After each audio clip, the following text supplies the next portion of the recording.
चलिए भाई, आज की क्लास को शुरू करते हैं दोस्तों। हेलो एवरीवन, वेलकम एक बार फिर से आप सब लोगों का आपके अपने प्लेटफॉर्म अपना प्लेनेट ऑर्बिट टू सक्सेस में। और अगर आप जुड़ चुके हैं तो प्लीज़ कमेंट कर दीजिए, हेलो हाय कुछ भी कर दीजिए, गुड इवनिंग कर दीजिए, थंब भेज दीजिए। अगर आप पिछली क्लास से इस क्लास में आ गए हैं तो थंब भेज दीजिए, किसी भी तरीके से बता दीजिए कि आप आ गए हैं, ताकि जल्दी से हम आज की इस क्लास को शुरू करें। ठीक है, और थोड़ा सा रिवीजन करेंगे और फिर आज की क्लास को आगे बढ़ाएंगे। दोस्तों, ये जो मध्य प्रदेश का गठन है, ये 4 क्लासेस में हम कवर करने वाले हैं। और क्योंकि 4 हिस्से थे इसके, तो आज हम तीसरे हिस्से की तरफ पहुंच गए हैं। और अभी तक की पढ़ाई आपको बढ़िया भी लग रही होगी। Hello Payal, Sanskar, Aastha, Sonali, Neelu. Hello Sonali, hello hello. Okay, तो जैसे ही सब लोग जुड़ते हैं फिर शुरू करते हैं ना। शिवानी भी आ गई है। जैसे ही सब लोग आ जाते हैं क्लास शुरू करते हैं। मुश्किल से 1 मिनट हम वेट कर लेते हैं।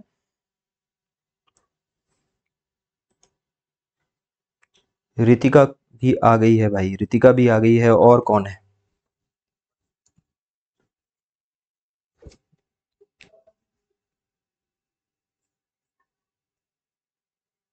उर्वशी भी आ गई। चलो, सब लोग आ चुके हैं भाई इस क्लास में। और एक दो लोग हैं वो भी जुड़ जाएंगे। और चलिए आज की इस क्लास को रिवीजन के साथ शुरू करते हैं। और देखिए, काफी सारा कंटेंट अब होते चला जा रहा है भाई, तो परेशान बिल्कुल भी नहीं होना है।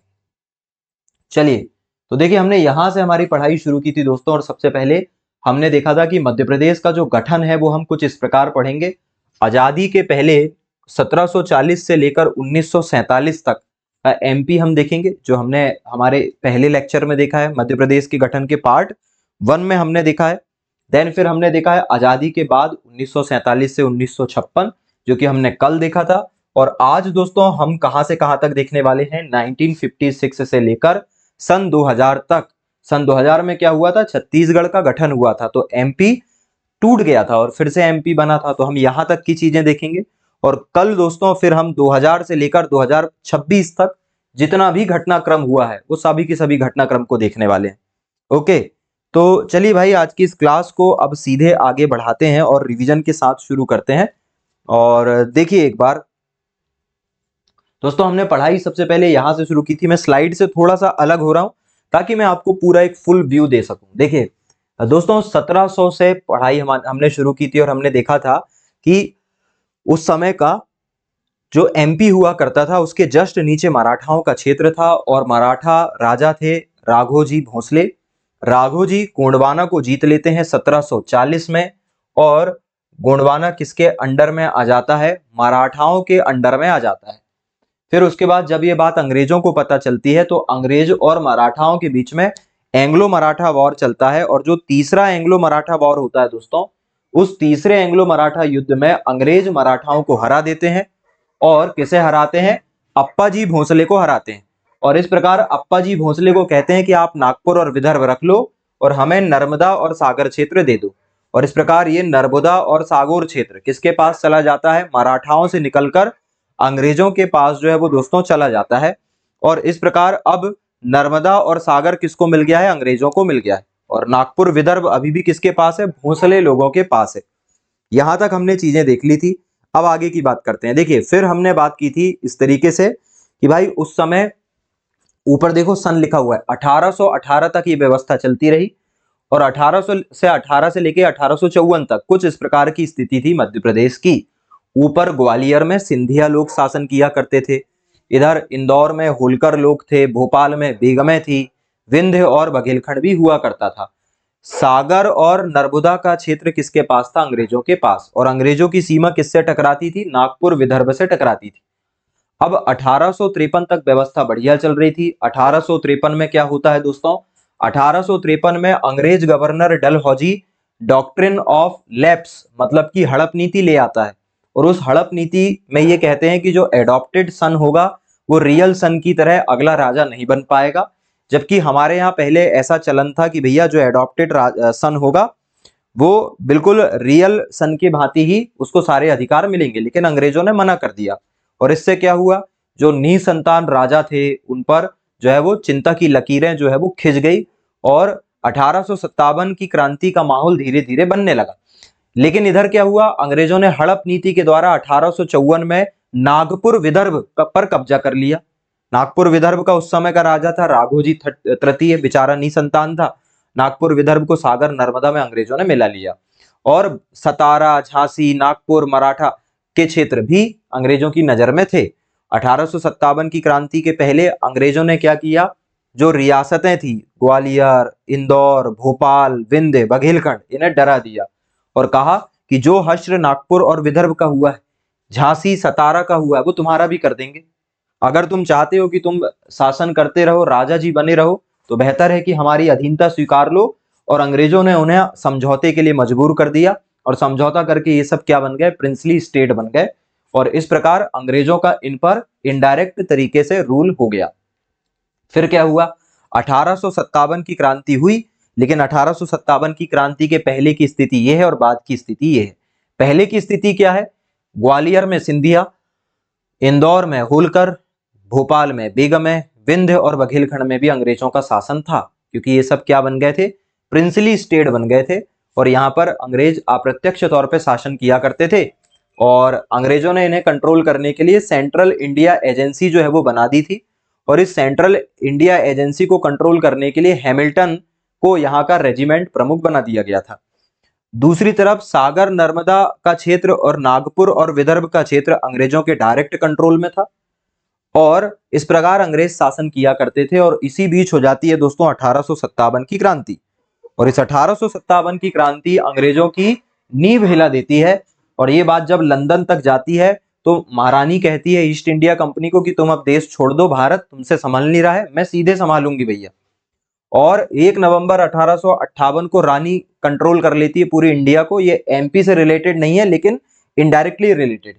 और रानी कहती है कि ये जो अंग्रेजों का डायरेक्ट रूल वाला इलाका था उसे कमिश्नरी क्षेत्र बना दिया जाए। कमिश्नरी क्षेत्र मतलब वहां सीधे पुलिस प्रशासन चालू होगा।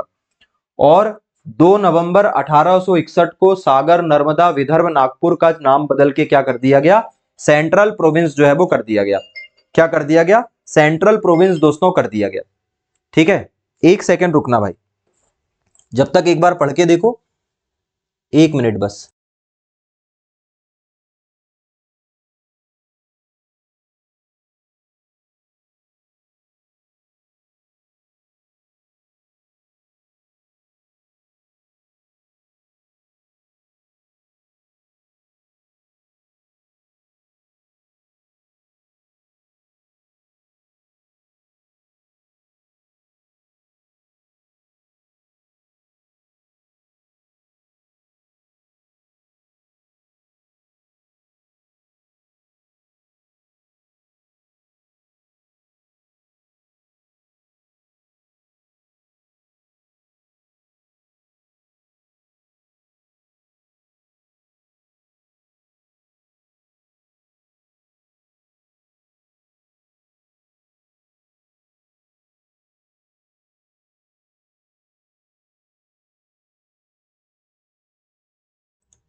चलिए, तो यहां तक की चीजें हमने देख ली थी भाई। और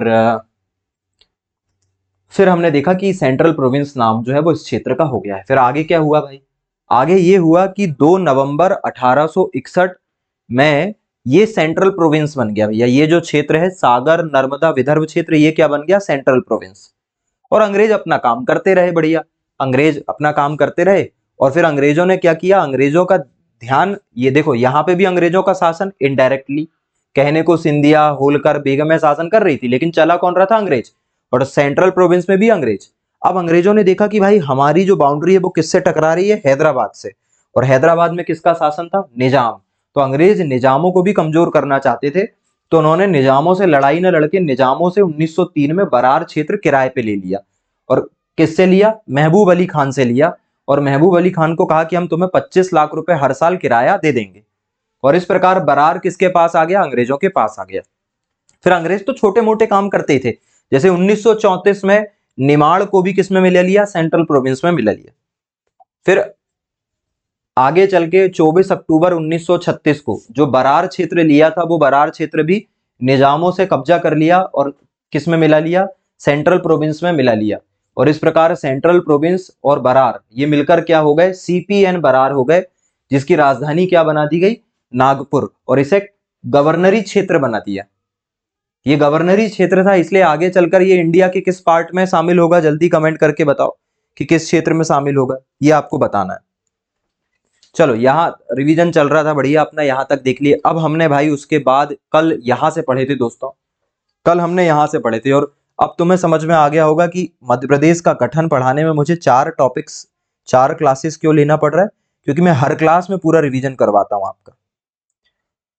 अब हम बात कर रहे हैं, ये 1947 तक की स्थिति देख ली हमने। अब 1947 से 1956 तक क्या हुआ देखो। सबसे पहले 1947 में जब हमें आजादी मिली तो देश में कितनी रियासतें हुआ करती थी? 562। 562 रियासतों को मिलाने की जिम्मेदारी किसकी? सरदार वल्लभ भाई पटेल की, क्योंकि वो गृह मंत्री थे, और वीपी मेनन की, जो कि गृह सचिव थे। इन्होंने जैसे ही सबको कहा तो 559 रियासतें शांति से मिल गई, लेकिन 3 रियासतें बहुत ज्यादा हल्ला जो है वो मचा रही थी। ठीक है, बाकी रियासतें मतलब मिल रही थी या मिलने वाली थी ऐसा था, पर बाकी रियासतें हल्ला मचा रही थी। हमारा पूरा प्रशासन इनसे उलझा पड़ा था। अब आगे चलते हैं।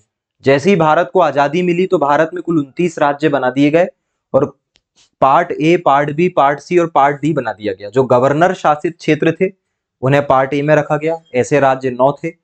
पार्ट बी जहां राजा का शासन था और प्रिंसली स्टेट थे, 9 राज्य। छोटी मोटी रियासतों को पार्ट सी में रखा गया, 10 राज्य। और अंडमान निकोबार को पार्ट डी में रख दिया गया। ये कल पढ़ाए थे भैया, रिवीजन कर लिए होगे आपने, आज इसकी एनोटेशन दे देंगे आपको। फिर हमने देखा कि एमपी की कुछ ऐसी स्थिति थी भाई, मध्य प्रदेश की ये स्थिति हो गई थी। मध्य प्रदेश का सीपीएन बरार किस पार्ट में शामिल कर लिया गया था? पार्ट ए में। ये जो मालवा यूनियन है वो किस में? पार्ट बी में। और ये वाला क्षेत्र पार्ट सी में। कल यहां तक पहुंच गए थे। अब यहां से आराम से रिवीजन कर लेते हैं। चलो एक एक करके रिवीजन कर लेते हैं, क्योंकि अभी आगे भी बढ़ना है। सबसे पहले हमने देखा मध्य प्रदेश का पार्ट ए में शामिल क्षेत्र सीपीएन बरार, जो कब बना दोस्तों? 24 अक्टूबर 1936 को बना, ये वाला क्षेत्र, जिसकी राजधानी क्या थी? नागपुर। पार्ट ए में क्यों शामिल किया गया था इसे? पार्ट ए में इसलिए शामिल किया गया था क्योंकि जब अंग्रेजों का शासन हुआ करता था तब ये गवर्नरी क्षेत्र था। गठन कब होता है? सीपी का गठन हुआ 2 नवंबर को और बरार का हुआ 24 अक्टूबर को। तो सीपी और बरार फाइनली कब हुए? 24 अक्टूबर 1936 को बने। शामिल क्या क्या था? आज का छत्तीसगढ़, आज का विदर्भ और महाकौशल। महाकौशल मतलब आज का जबलपुर। 15 रियासतें इसमें शामिल थी, और उन 15 रियासतों में से केवल एक रियासत आज एमपी में है। बाकी 14 या तो छत्तीसगढ़ में चली गई या तो विदर्भ में चली गई। और उस इकलौती रियासत का नाम था मकड़ई रियासत, जो हरदा में पड़ती थी। फिर राज प्रमुख किसे बनाया गया? डॉक्टर ई राघवेंद्र राव को। और मुख्यमंत्री किसे बनाया गया? रवि शंकर शुक्ल को क्या बनाया गया?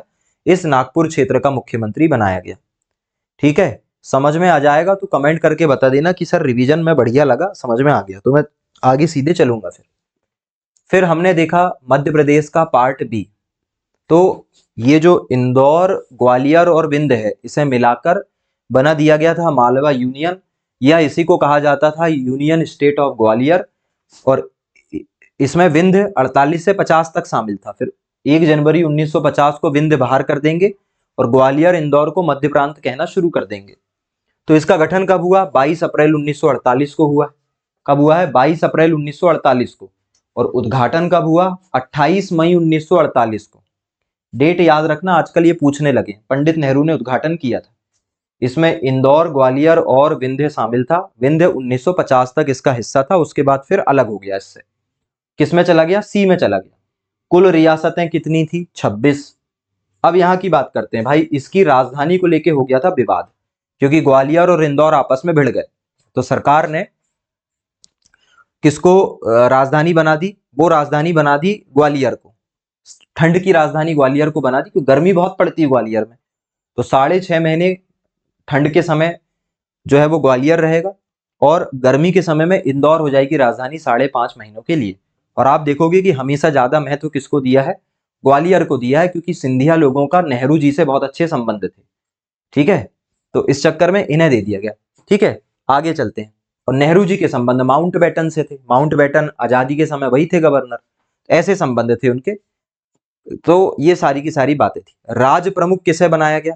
भाई राज प्रमुख मतलब आज का गवर्नर, वो बनाया गया जीवाजी राव सिंधिया को। और उप राज्य प्रमुख किसे बनाया गया? होलकर को, यशवंत राय होलकर को। फिर यहां पर विधानमंडल भी बना दिया गया। विधानमंडल के अध्यक्ष कौन थे? अनंत सदाशिव पटवर्धन। और उपाध्यक्ष कौन थे? विष्णु विनायक सरवटे। और मुख्यमंत्री कौन थे? लीलाधर जोशी। कौन थे? लीलाधर जोशी।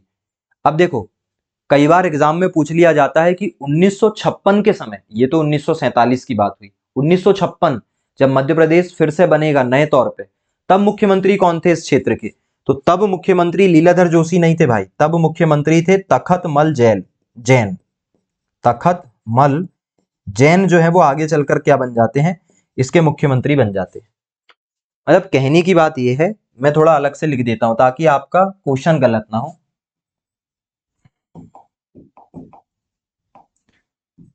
मध्य प्रांत के सीएम बार बार बदले हैं। मध्य प्रांत के सीएम बार बार बदलते रहे हैं। पहले जो सीएम थे वो थे लीलाधर जोशी। पहले कौन थे? लीलाधर जोशी। फिर दूसरे बने गोपी कृष्ण, लीला गोपी। फिर तीसरे बने मिश्री लाल। ठीक है, और चौथे कौन थे? तखतमल जैन।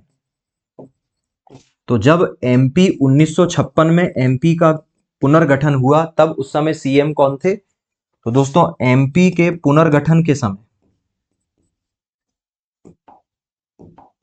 मतलब रिजुवनेशन के समय, सीएम कौन थे? तखतमल जैन थे। तखतमल जैन थे। ठीक है, और जब आजादी मिली तो पहले सीएम कौन बनाए गए? पहले सीएम बनाए गए लीलाधर जोशी। तो कम से कम दो बातें तो पता होनी चाहिए कि आजकल एक एक नंबर की अपनी लड़ाई है एग्जाम क्लियर करने की, है ना। चलें भाई, हेलो बीना, हेलो भारती, और कौन कौन आ गया है भाई?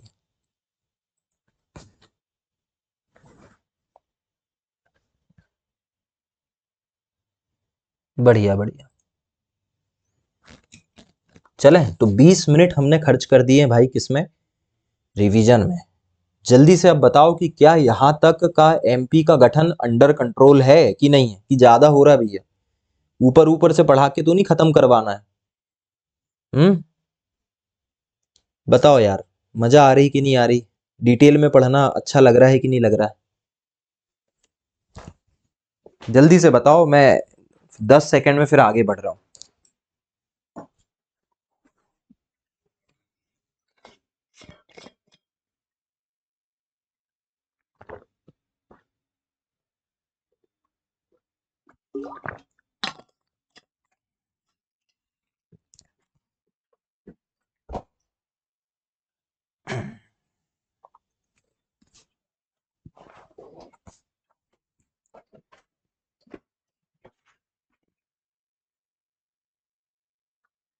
बढ़िया ना? हाँ हाँ, बढ़िया बढ़िया बढ़िया, सबको समझ में आ रहा है, मतलब मजा भी आ रहा है। बहुत बढ़िया, डिटेलिंग ही सही है ना? हाँ हाँ, फिर बढ़िया है, बढ़िया। अब इत्मीनान से बैठ जाओ, अब तुम्हें परेशान नहीं करेंगी। अब कहीं डाउट रहेगा या कोई समस्या रहेगी तो ही बोलना, अदरवाइज अब पूरी क्लास तुम्हें सिर्फ देखनी है ना। अब बढ़िया, कोई चिंता वाली बात नहीं। कंफर्म करना बहुत जरूरी है कि भाई मजा आ रही है कि नहीं आ रही है। ठीक है, चलें अब आज की पढ़ाई को आगे बढ़ाते हैं। और हमने अभी तक ये भी देख लिया सीपीएन बरार, और ये भी देख लिया मालवा यूनियन मतलब मध्य प्रांत। अब जा रहे हैं पार्ट सी के तरफ। अब पार्ट सी के दो हिस्से हैं, देखो बघेलखंड, विंध्य और भोपाल। भोपाल को अलग रखते हैं, पहले बघेलखंड और विंध्य पढ़ लेते हैं। अब आपको इसकी कहानी तो पता है कि पहले क्या रहा होगा, पहले रहा होगा विंध्य प्रदेश। तो देखिए अब हमारी हेडिंग कुछ ऐसी है, मध्य प्रदेश के, मध्य प्रदेश का पार्ट सी में शामिल क्षेत्र।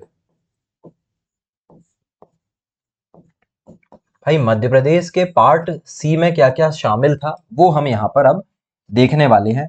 और देखो यार, मध्य प्रदेश की अगर हम बात करें तो ये अगर हमारा उस समय का मध्य प्रदेश है, मान लो ये उस समय का अगर मध्य प्रदेश है, हालांकि ऐसा नहीं था मध्य प्रदेश,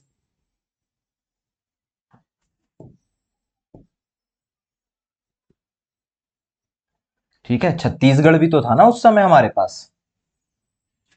उस समय छत्तीसगढ़ भी तो हमारे अंडर ही आया करता था। तो अगर हम एमपी की बात करें भाई, तो उस समय के हिसाब से ये जो इलाका है दोस्तों, यहां पर क्या हो गया, विंध्य। ठीक है, थोड़ा बोल्ड करना पड़ेगा नहीं तो दिखेगा ही नहीं आपको।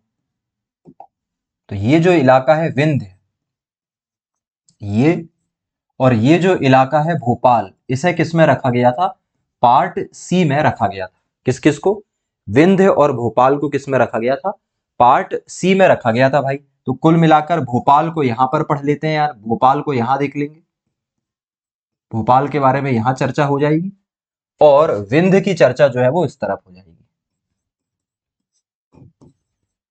विंध्य प्रदेश, ये दोनों ही किसमें शामिल थे, पार्ट सी में शामिल कर दिए गए थे। अब मैं पहले विंध्य के बारे में चर्चा थोड़ी कर लेता हूं, फिर हम चलते हैं किसके तरफ, फिर हम चलते हैं भोपाल की तरफ। अब देखिए, ये जिस समय भाई विंध्य बना, सबसे पहले तो बात करते हैं कि भाई इसका गठन कब हुआ। सबसे पहले देखेंगे इसका गठन कब हुआ है। तो दोस्तों देखिए, विंध्य प्रदेश जो है ये बना दिया गया था कब, 4 अप्रैल 1948 को। कब बना दिया गया था, 4 अप्रैल 1948 को बना दिया गया था। और पहले विंध्य को किसमें शामिल कर दिया गया था, पार्ट बी में। केवल इसमें क्या शामिल था, पहले बघेलखंड। देखो यहाँ पे एक तो विंध्य आता है और दूसरा क्या आता है, बघेलखंड आता है। एमपी का पुनर्गठन के पहले मैं एमपी का संभाग और ये सब पढ़ा चुका हूं, तो यहाँ पे बघेलखंड भी तो आता है। तो विंध्य और बघेलखंड, तो पहले बघेलखंड से ही बना दिया गया था विंध्य, और विंध्य का एक हिस्सा शामिल था पार्ट बी में, पर आगे चलकर इसमें शामिल कर दिया जाएगा। ठीक है, तो स्थापना कब हो गई थी इसकी, इसकी स्थापना हो गई थी भाई 4 अप्रैल को। और इसमें क्षेत्र कौन कौन से शामिल थे, इसमें क्षेत्र की अगर हम बात करें तो इसमें दो जो है वो प्रमुख तौर पे क्षेत्र शामिल थे। एक तो शामिल था आपका बुंदेलखंड, पहले कौन सा क्षेत्र शामिल था, बुंदेलखंड, ये वाला बुंदेलखंड। और दूसरा क्या शामिल था, बघेलखंड। तो मध्य प्रदेश का बुंदेलखंड मतलब छतरपुर, टीकमगढ़, पन्ना, निवाड़ी, ये वाला इलाका बुंदेलखंड। और बघेलखंड मतलब सीधी, सिंगरौली, शहडोल, उमरिया, अनूपपुर, ये सब पहले उतने जिले नहीं हुआ करते थे, ये तो सब रियासत थी, जिले तो बाद में बने। पर ये बुंदेलखंड और बघेलखंड को विंध्य प्रदेश जो है वो बना दिया गया था कब, 4 अप्रैल 1948 को।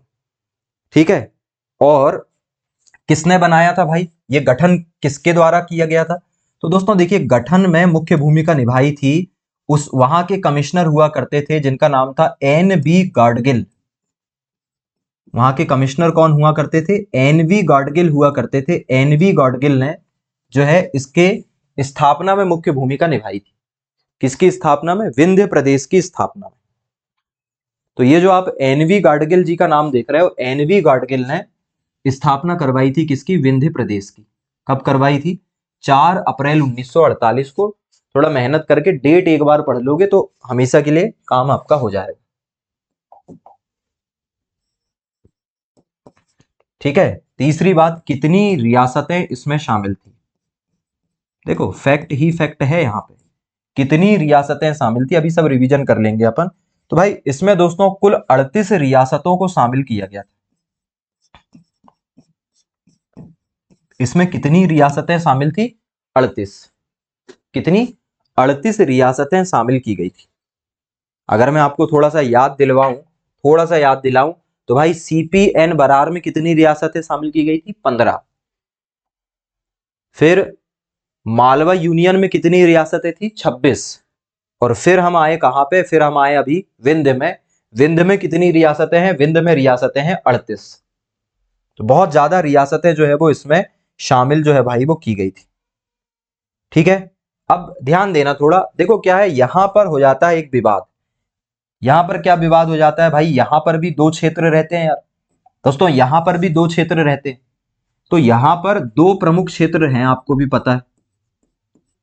आगे चलकर दो प्रमुख क्षेत्रों में जो है वो राजनीतिक वर्चस्व की लड़ाई हो जाती है, जैसे ग्वालियर और इंदौर में हो गई थी, वैसी लड़ाई यहां पर हो जाती है। और दो प्रमुख क्षेत्र रहते हैं, एक तो है बघेलखंड। भाई बघेलखंड का अपना अलग महत्व है, बघेलखंड के अपने अलग राजा है। और दूसरा क्या रहता है? बुंदेलखंड, वो तो तुम्हें दिख ही रहा है, बुंदेलखंड का अलग मामला। दोनों चाह रहे हैं कि यार हमारे यहाँ का व्यक्ति सीएम बने, दोनों अपने अपने यहाँ के लोगों को सीएम बनाना चाह रहे हैं। तो बघेलखंड का जो सबसे दमदार व्यक्ति थे, उनका नाम था कामता प्रसाद। इनका नाम क्या था? कामता प्रसाद। इनका पूरा सरनेम था सक्सेना। तो बघेलखंड से आते थे कौन? कामता प्रसाद सक्सेना। बघेलखंड की तरफ से कौन आते थे? कामता प्रकाश सक्सेना। और चूंकि क्या है ना, जगह थोड़ी सी यहाँ पे लिमिटेड है, इसलिए मैं थोड़ा उससे लिख रहा हूं, है ना।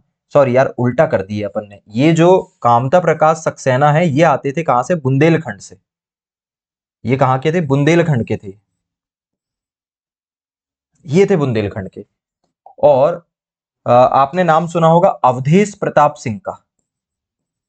तो जो अवधेश प्रताप सिंह है, वो आते थे बघेलखंड से।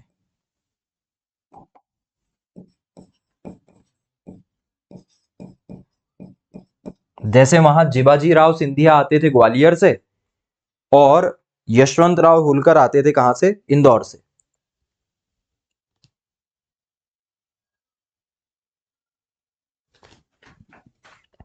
पायल, बस 2 मिनट में बता रहा हूं आपका आंसर का जवाब में, ठीक है। थोड़ा सा हम चर्चा आगे बढ़ा लें, फिर इत्मीनान से बताता हूं, थोड़ा सा रुकना। देखो, मध्य प्रदेश के पार्ट सी में भाई ये भोपाल और विंध्य वाला प्रदेश शामिल है, और उस समय के विंध्य में विंध्य नहीं है। उस समय के विंध्य में क्या शामिल है? बुंदेलखंड और बघेलखंड शामिल है। 4 अप्रैल 1948 को एन बी गॉडगिल ने विंध्य प्रदेश की स्थापना करवा दी। इसमें बुंदेलखंड और बघेलखंड शामिल था। और इसमें रियासतें कितनी हुआ करती थी उस समय? 38 रियासतों को मिलाकर ये बनाया गया था। इसमें दो प्रमुख क्षेत्र थे, बघेलखंड। बघेलखंड में राजा कौन थे? अवधेश प्रताप सिंह। बघेलखंड के राजा कौन थे? अवधेश प्रताप सिंह। उन्होंने कहा नहीं भैया, मैं राजा बनूंगा। और बुंदेलखंड के राजा कौन थे? बुंदेलखंड के राजा कौन थे? कामता प्रसाद सक्सेना। उन्होंने कहा भैया मैं बनूंगा। सरकार ने कहा दोनों अपना अपना कर लो। यहां अवधेश प्रताप सिंह ने अपना मंत्रिमंडल बना लिया, और इधर कामता प्रसाद सक्सेना ने क्या बना लिया? अपना मंत्रिमंडल बना लिया। ठीक है, तो इस प्रकार दो मंत्रिमंडल जो है वो यहां पर उस समय बन गए, और दोनों के बीच में बड़ी लड़ाई की भैया कौन बनेगा। तो सरकार ने क्या किया? दो मुख्यमंत्री यहां पर बना दिए। दोनों को ही क्या बना दिया? सीएम बना दिया। बघेलखंड का सीएम कौन? अवधेश प्रताप। और बुंदेलखंड का सीएम कौन? बुंदेलखंड का सीएम कामता प्रसाद सक्सेना। ठीक है, तो सरकार ने शुरू में विवाद बहुत ज्यादा बढ़ गया था, तो 4 अप्रैल को बघेलखंड का मुख्यमंत्री किसे बना दिए? अवधेश प्रताप को, और कहा कि आप अपनी मंत्रिमंडल बना लो। और बुंदेलखंड में किसे बना दिया? कामता प्रकाश सक्सेना को, और कहा कि आप अपनी मंत्रिमंडल बना लो। फिर देखते हैं आगे क्या होता है। सरकार इनको कह रही थी कि तुम एक हो जाओ तो बढ़िया रहेगा, लेकिन दोनों अपना अपना चला रहे थे। तो सरकार ने कहा ठीक है भाई, अभी तो दोनों ही क्या करो, मिलकर जो है वो अपना क्या चलाओ, काम चलाओ। और इन्हें मैनेज करने के लिए यहां का राज प्रमुख बना दिया गया। इन्हें मैनेज करने के लिए यहाँ के राज प्रमुख किसे बना दिया गया? रीवा रियासत के राजा हुआ करते थे, राजा मार्तंड सिंह। तो यहाँ के राजा कौन बन गए? यहाँ के राज प्रमुख मतलब यहाँ के गवर्नर कौन बन गए? राजा मार्तंड सिंह, नाम सुना होगा आपने मार्तंड सिंह का, रीवा रियासत के राजा थे। तो यहाँ के राज प्रमुख किसे बना दिया गया? मार्तंड सिंह को बना दिया गया, इन्हें मैनेज करने के लिए कि भैया आप इन दोनों को देखो, इनकी लड़ाई के बीच में आपको बार बार आना है और इन्हें मैनेज करना है।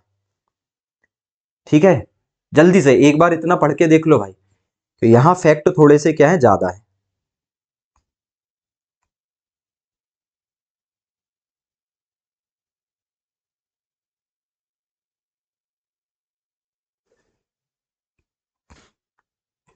यहाँ फैक्ट फिर थोड़े से ज्यादा है।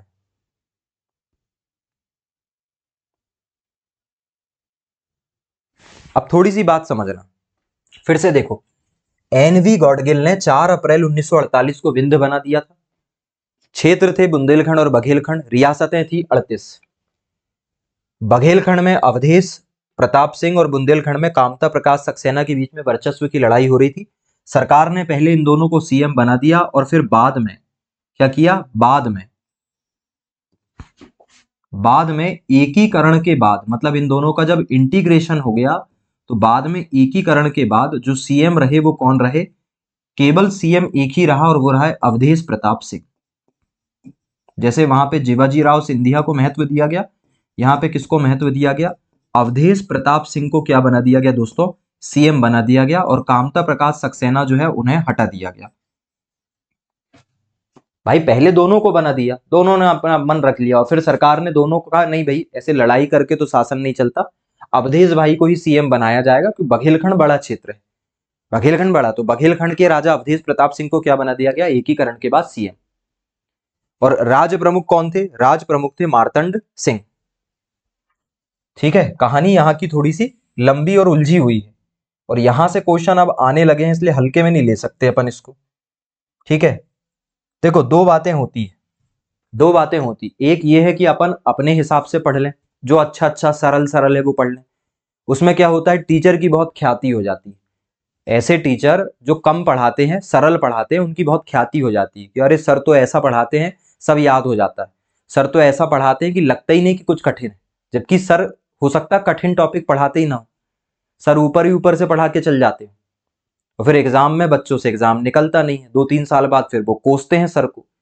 अच्छा, सर को फिर फर्क नहीं पड़ेगा जो सर शॉर्ट में पढ़ा देते हैं उनको, क्यों? क्योंकि उनको नए बच्चे मिल गए हैं 2-3 साल में, तुम रिटायर हो गए, तुम तो चले गए, उनको नए स्टूडेंट्स मिल गए, फिर अब वो उनको वैसा पढ़ा रहे हैं, फिर वो भक्ति कर रहे हैं सर की।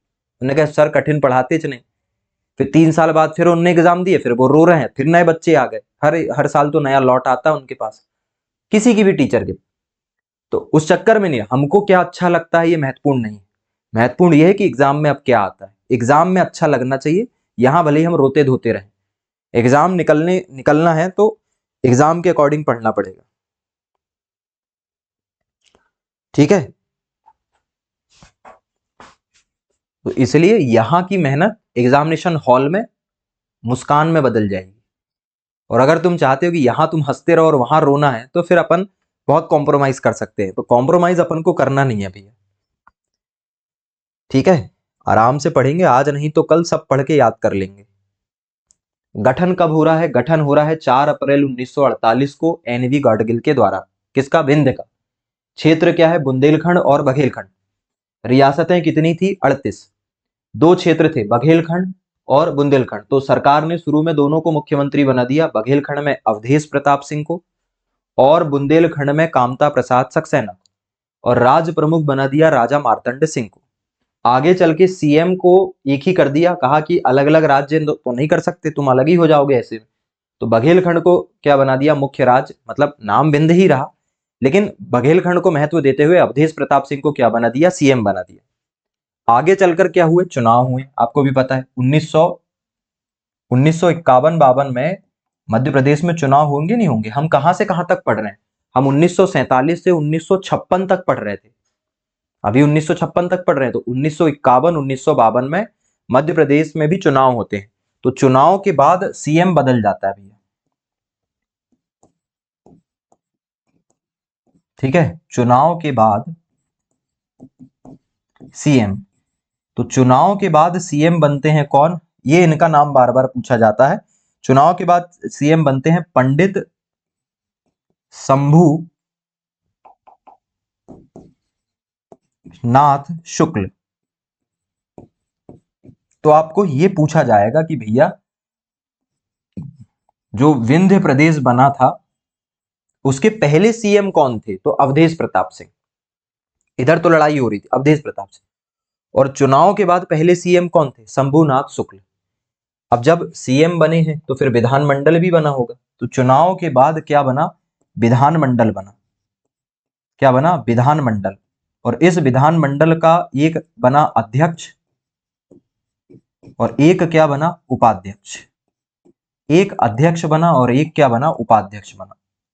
अध्यक्ष कौन बने? अध्यक्ष बने शिवानंद। देखो शंभू, भाई शंभू सीएम है तो अध्यक्ष कौन है? शिवानंद। और उपाध्यक्ष कौन है? श्याम सुंदर। पूरा नाम मैं नहीं बता रहा हूं क्योंकि कोई मतलब नहीं, श्याम सुंदर पढ़ लो, काम हो जाएगा तुम्हारा। श्याम सुंदर। देखो पूरे भगवान के नाम है। चुनाव के बाद सीएम कौन बना? चुनाव के बाद सीएम बना शंभूनाथ शुक्ल। अध्यक्ष कौन थे? शिवानंद। और उपाध्यक्ष कौन है? श्याम सुंदर। क्या बोल रहे थे पायल आप? मध्य प्रदेश को मध्य प्रांत क्यों कहा जाता है? पायल, मध्य प्रदेश को मध्य प्रांत नहीं कहते, मध्य प्रांत तो इसको कहते हैं। ठीक है, ये इसको कहते हैं मध्य प्रांत। ये हमने पढ़ा। ये देखो, ये वाला जो इलाका है ये पहले मालवा यूनियन कहलाया करता था। इसी को हम यूनियन स्टेट ऑफ ग्वालियर कहते थे क्योंकि पहले इसमें विंध्य आया करता था। फिर विंध्य को हटा के अलग कर दिए, तो इस विंध्य को हटाने के बाद ग्वालियर और इंदौर बचा, तो ये ग्वालियर और इंदौर क्या कहलाया? मध्य प्रांत कहलाया। तो ये मध्य प्रांत है। उसके नीचे सीपीएन बरार था, साथ में क्या था? अभी मैंने आपको बताया भोपाल भी अलग था, पार्ट सी था। तो मध्य प्रांत नहीं कहते, वो एक अनौपचारिक नाम है, अनौपचारिक नाम है ना, तो उसके पीछे मत पड़ो। मध्य प्रांत एक अलग भाग था। चलो भाई, इसकी बातचीत थोड़े अच्छे से फिर से एक बार कर लेते हैं, थोड़ा समय इसलिए ले रहे हैं कि चीजें याद होनी चाहिए। तो भाई मध्य प्रदेश के पार्ट सी में शामिल क्षेत्र पहला था विंध्य क्षेत्र, और एनवी गॉडगिल ने बनाया। गठन हुआ 4 अप्रैल 1948 को। क्षेत्र है बुंदेलखंड और बघेलखंड। रियासतें थी 38। इसमें 2 क्षेत्र शामिल थे, बघेलखंड और बुंदेलखंड। बघेलखंड के राजा थे अवधेश प्रताप सिंह, जो मुख्यमंत्री बनना चाह रहे थे, और बुंदेलखंड में थे कामता प्रसाद सक्सेना, जो सीएम बनना चाह रहे थे। आगे चलकर सरकार ने अवधेश प्रताप सिंह को क्या बना दी? सीएम। फिर इन दोनों को मैनेज करने के लिए गवर्नर राज्य प्रमुख किसे बनाया गया? मार्तंड सिंह को। आगे चलकर चुनाव के बाद पहले सीएम कौन बने? शंभूनाथ शुक्ल। कौन बने? शंभूनाथ शुक्ल बने। और अध्यक्ष कौन बने? शिवानंद। और उपाध्यक्ष कौन बने? श्याम सुंदर।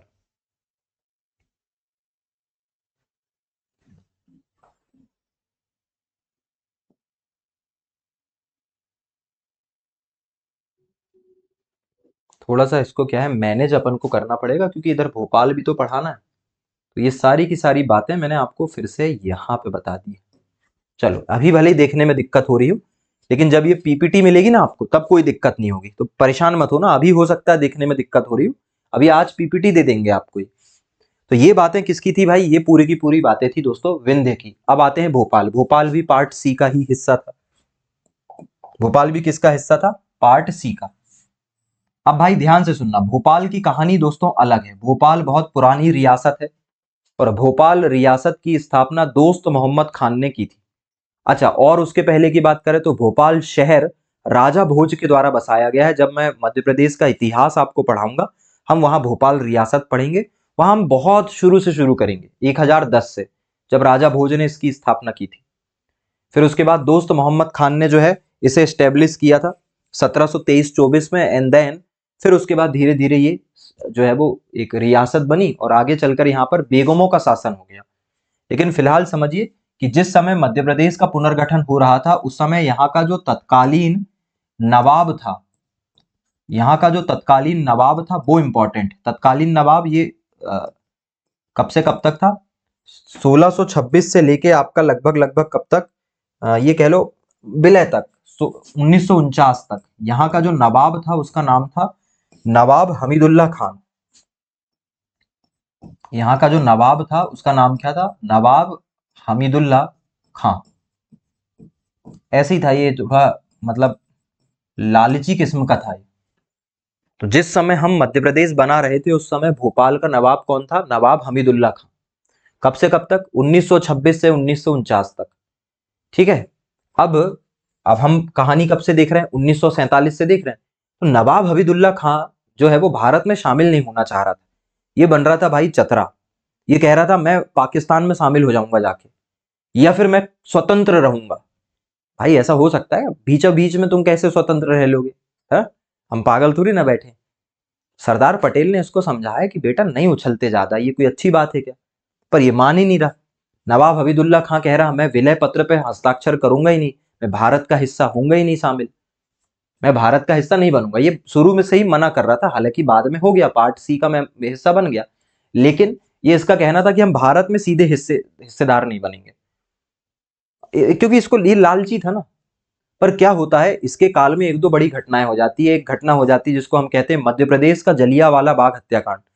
ये रायसेन की एक घटना है जिसको हम मध्य प्रदेश का जलियांवाला बाग हत्याकांड कहते हैं। वो मैं इतिहास में बहुत डिटेल में पढ़ाऊंगा, फिलहाल नहीं पढ़ा रहा हूं, बस बता रहा हूं कि नवाब हमीदुल्ला खां के खिलाफ विद्रोह शुरू हो जाता है।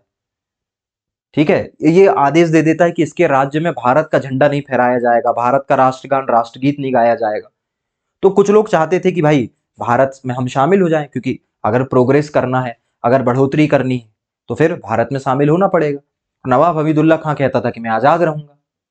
तो इसके विद्रोह के लिए, है ना, ये किसमें शामिल, ये स्वतंत्र रहना चाहता था, ये स्वतंत्र राज्य बनाना चाहता था। ठीक है। और कहने को स्वतंत्र राज्य बनाना चाहता था, ये पाकिस्तान के सपोर्ट में हो जाता, पहले स्वतंत्र रहता फिर धीरे से पाकिस्तान के सपोर्ट से चलाता। तो इसके विरोध में एक व्यक्ति थे हमारे यहाँ, इसका विरोध करने के लिए एक व्यक्ति थे हमारे यहाँ जिनका नाम था शंकर दयाल शर्मा। आगे चलकर ये हमारे राष्ट्रपति भी बने, उपराष्ट्रपति भी रहे हैं। भोपाल के ही थे। कौन? शंकर दयाल शर्मा जी। तो इसका विरोध करने के लिए कौन उतर जाते हैं? इसका विरोध करने के लिए उतर जाते हैं शंकर दयाल शर्मा जी। और शंकर दयाल शर्मा जी क्या करते हैं? अपने साथियों के साथ मिलकर प्रजा मंडल की स्थापना कर देते हैं। किसकी स्थापना कर लेते हैं? प्रजा मंडल समिति की स्थापना कर लेते हैं। और प्रजा मंडल समिति जो है वो किसका समर्थन करती है? कहती है कि भारत में विलय होना चाहिए। ये भारत विलय का समर्थन करती है। पूरी कहानी समझ लो यार, तभी तो मजा आएगा पढ़ने में।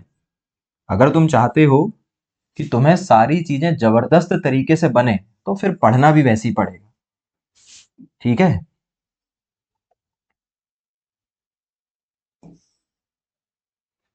तो देखो यार, ये जो शंकर दयाल शर्मा जी थे, इनका मानना थोड़ा सा अलग था। शंकर दयाल जी का कहना था कि भाई हम भारत में शामिल होंगे, क्यों हम स्वतंत्र रहेंगे, क्यों हम जबरदस्ती पाकिस्तान के चक्कर में पड़ेंगे। भाई धर्म के आधार पे कोई राज्य अगर बन रहा है, हमें पता है फिर वहां की स्थिति क्या होगी। तो ये जो शंकर दयाल शर्मा जी थे, हमीदुल्ला के खिलाफ थे। हमीदुल्ला खान ने अपना खुद का एक मंत्रिमंडल बना लिया था और वो शासन किया करता था। लेकिन शंकर दयाल शर्मा ने इसका विरोध किया और क्या बना लिया? प्रजामंडल समिति बना ली और कहा कि हम स्वतंत्र राज्य नहीं रहने देंगे भोपाल को, हम किस में मिलाएंगे उसको? भारत में मिलाएंगे। ये सब वहां पर घटना चक्र जो है वो बहुत तेजी से चल रहा है भाई, ये सब घटना चक्र चल रहा है। आखिरकार क्या होता है? आखिरकार यहां पर जो है सरकार दबाव बनाती है, सीधे फोन करते हैं सरदार वल्लभ भाई पटेल कि नवाब हमीदुल्ला खां अल्टीमेटम दे रहे हैं, अल्टीमेटम, अगर मिलना है तो भारत में मिल जाओ, वरना वही है कि फिर ऐसा हश्र करेंगे कि ना तुम रहोगे और ना तुम्हारा सपना रहेगा। तो इसकी एक बेटी रहती, नवाब हमीदुल्ला खां की बेटियां रहती, सादिया की हामिदा, उसको समझाती है कि पापा कुछ नहीं रखा, चुपचाप भारत में शामिल हो जाओ। तो फाइनली ये जो नवाब हमीदुल्ला खान है, ये क्या करता है? 1 जून 1949 को, कब? ये डेट याद रख लेना क्योंकि ये डेट सबसे आखिरी डेट है। 1 जून 1949 को ये क्या करते हैं? भारत में शामिल हो जाते हैं, भारत में शामिल। तो इस प्रकार बड़ा मतलब नाटकीय ढंग से भोपाल जो है वो भारत में शामिल होता है। और आप देखो सब 48 में शामिल हो गए हैं, ये अकेला कब शामिल हुआ है? 1949 में। 1 जून 1949 को ये किसमें शामिल होता है? भारत में। अब भाई जब भारत में शामिल होता है तो फिर भारत की व्यवस्था के हिसाब से काम यहां पर चलेगा। ठीक है। अब देखो, अगर हम इसकी बात करें तो यहाँ का फिर जो नया मुख्यमंत्री बनाती है सरकार, शंकर दयाल शर्मा जी को बना देती। तो यहाँ का सीएम कौन बनते हैं? शंकर दयाल शर्मा, जो आगे चलकर जब भारत में चुनाव उनाव हो जाएंगे तो ये भारत के उप राष्ट्रपति बनते हैं। शायद कौन से नंबर के? 8वें बनते हैं सर, 8वें उपराष्ट्रपति और 9वें राष्ट्रपति, ऐसे है ना, बता देंगे आगे। तो शंकर दयाल शर्मा आगे चल के हमारे उपराष्ट्रपति राष्ट्रपति भी बनते हैं। पर फिलहाल भोपाल के सीएम किसको बना दिया गया है? शंकर दयाल शर्मा को। और यहाँ पर एक विधानसभा बना दी गई है, और विधानसभा यहाँ पर क्या बनाई गई है? विधानसभा। और विधानसभा का एक बनाया जाएगा क्या? अध्यक्ष, और एक बनाया जाएगा उपाध्यक्ष। हमीदुल्ला खां की तो मौत हो जाती है, तो जो अध्यक्ष है, अध्यक्ष की बात करें तो अध्यक्ष बनाए जाते हैं भैया यहाँ के कौन?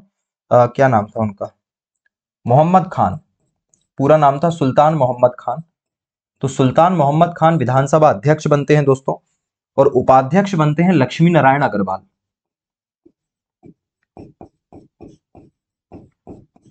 थोड़ा सा क्या है ना, मुझे पता है कि दिक्कत तो हो रही होगी भैया, क्योंकि इतने नाम याद रखने की आपको आदत है नहीं अभी।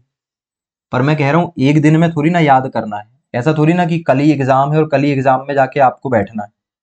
हाँ, ऐसा तो है नहीं। तो जब ऐसा नहीं है तो काहे का लोड लेना, अपन को अपन कर लेंगे ना आराम से, 4 बार 10 बार पढ़ के। तो तुम्हें तो पता है अभी मैं इसका रिवीजन करवाऊंगा कल। इसका कल रिवीजन भी तो करवाऊंगा मैं, तो परेशान किस बात की? मैंने बताया ना कि जब भी आप पहली बार क्लास लगाते हो तो आपका उद्देश्य होना चाहिए कि क्या पढ़ना है, कैसे पढ़ना है, कितना पढ़ना है। ये अगर पहली बार में पता चल गया तो फिर अगली बार केवल एक ही काम बचता है, रिवीजन रिवीजन रिवीजन। क्या, कितना, कैसे की समस्या पहले हमें सॉल्व कर लेना है। ये समस्या सॉल्व हो जाएगी तो फिर तुम्हें दिक्कत नहीं होगी। ठीक है। तो लक्ष्मी नारायण अग्रवाल क्या बनते हैं भाई? इसके वो बनते हैं। और इस क्षेत्र में एक कमिश्नर भी रख दिया जाता है। इस क्षेत्र में क्या बना दिया जाता है? कमिश्नर। सरकार इस क्षेत्र में कमिश्नर रख देती है, जिनका नाम था एन पी बनर्जी। जैसे हर क्षेत्र में राज प्रमुख हुआ करता था, इस क्षेत्र में कौन हुआ करता था? Commissioner, N P Banerjee. अभी पूरा रिवीजन करते हैं। चलो देखो, भोपाल को देखो। भोपाल का तत्कालीन नवाब कौन था? हमीदुल्ला खां, जो क्या बनाना चाहता था? स्वतंत्र राज। इसके विरोध में शंकर दयाल शर्मा ने क्या बनाया? प्रजामंडल समिति बनाई, जो कहती थी हमें किस में मिलना है? भारत में। आखिरकार 1 जून 1949 को ये किस में शामिल हो जाता है? भारत में। ठीक है। अपने आप नहीं होता है, भारत सरकार दबाव बनाती है तब। और फिर यहाँ का सीएम किसे बना दिया जाता है? शंकर दयाल शर्मा को। विधानसभा अध्यक्ष मोहम्मद खान को। उपाध्यक्ष लक्ष्मी नारायण अग्रवाल को। और कमिश्नर एन पी बनर्जी को। किसे बनाया जाता है? एन पी बनर्जी को बनाया जाता है। ठीक है भाई। चलिए, ये था भाई, ये था हमारा पार्ट सी। देखो डिटेल बहुत होती है, और यहीं से आते हैं अब क्वेश्चन। एक एक नंबर की लड़ाई है, और इसीलिए हम इतनी मेहनत कर रहे हैं कि भाई एमपी से हमारे क्वेश्चन गलत नहीं होने चाहिए किसी भी स्थिति में दोस्तों। चलो भाई, क्या ये दोनों क्षेत्र समझ में आए हैं भाई? अब हमारा 1947 तक का एमपी पढ़कर हुआ है यार, अभी सॉरी 1956 तक का एमपी जो है वो पढ़ के हुआ है हमारा। पार्ट बी, पार्ट ए पढ़ा, पार्ट बी पढ़ा, पार्ट सी पढ़ा हमने। जल्दी से बताओ। तो थोड़ा सा समय लगेगा मध्य प्रदेश को पढ़ने में, थोड़ा सा समय लगेगा, क्योंकि हम बहुत डिटेल से पढ़ रहे हैं। और मैं आपको कह रहा हूं ना, यहां से एमपी पढ़ने के बाद आपको किताबें नहीं खरीदनी पड़ेगी, इस बात की भी गारंटी। इतना कंटेंट आपके पास रहेगा ना, किताबें बन जाएगी आपकी कॉपी, और ऐसी किताब जो आपकी नोट्स है, मतलब याद भी रहेगी सारी की सारी चीजें। तो भाई इसको एक बार यार इत्मीनान से एक बार रिवाइज करके देखो, फिर हम आगे चलते हैं। क्योंकि अब हमें आगे बढ़ना है। अब 1956 से लेके 2000 तक हमें चीजें को देखना है।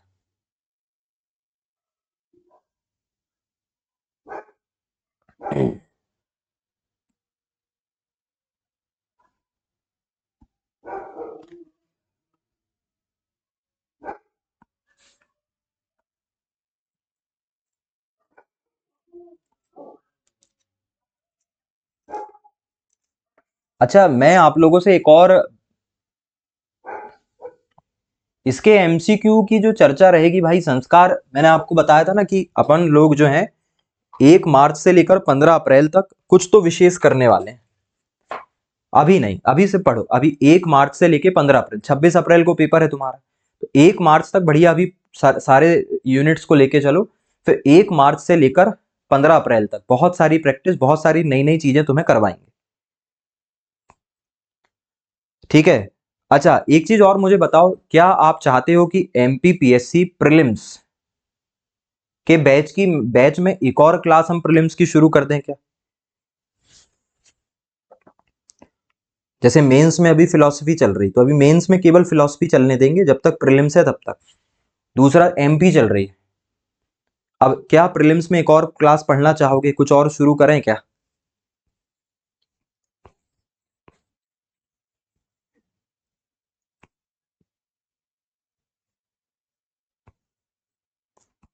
कहोगे तो हिस्ट्री यूनिट नंबर 1 शुरू कर देंगे। यूनिट नंबर 1 हिस्ट्री है, तो आप कहोगे तो हिस्ट्री जो है वो यूनिट नंबर 1 पढ़ा देंगे। किसमें? एमपी, उसमें पॉलिटी कह रहे हो भाई? तुम लोग बताओ, सब्जेक्ट बताओ तुम लोग।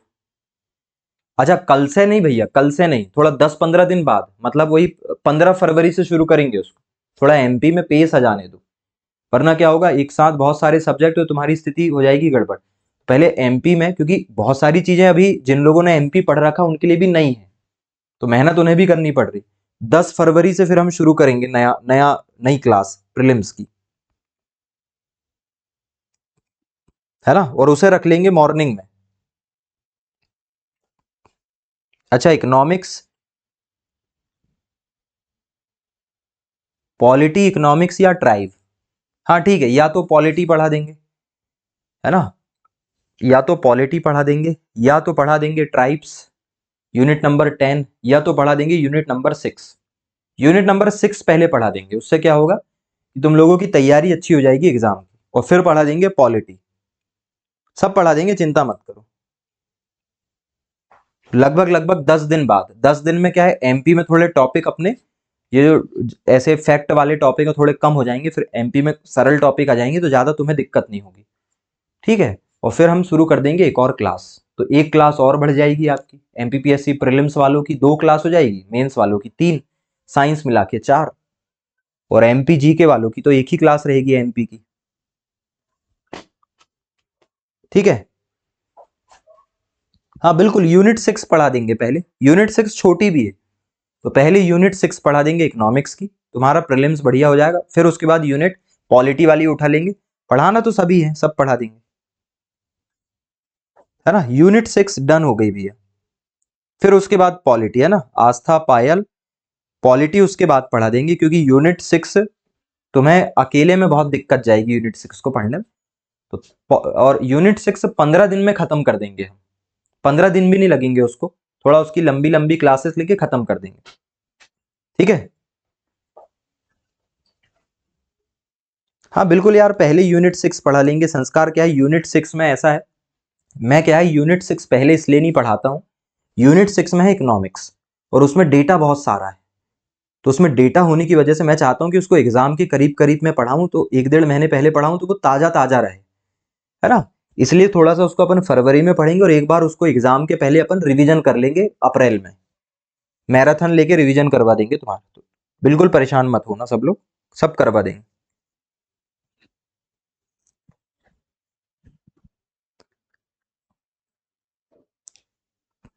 चलो, आज की क्लास यहीं खत्म करें क्या भाई?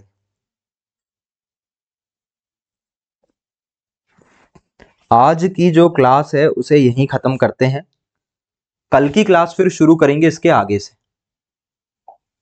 चलो, क्योंकि आज हो गया है समय और फिर क्लास रहेगी बड़ी, तो अब हम तीसरे पॉइंट की तरफ बढ़ गए हैं, और तीसरा पॉइंट क्या है, 1900,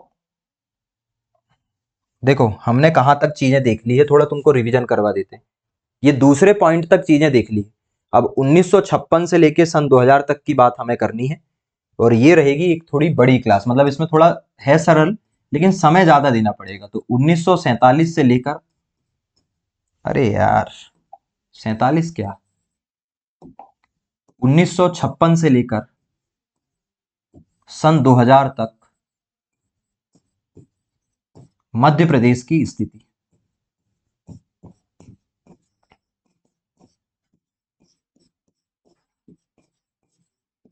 इस पे चर्चा कब होगी? इस पे चर्चा होगी कल। ऐसा है, तो इस पे चर्चा कल करते हैं भाई। ट्राइब भी पढ़ाना है क्या? हाँ सर, अरे पढ़ाना तो सभी है अपन को, अपन देख लेंगे।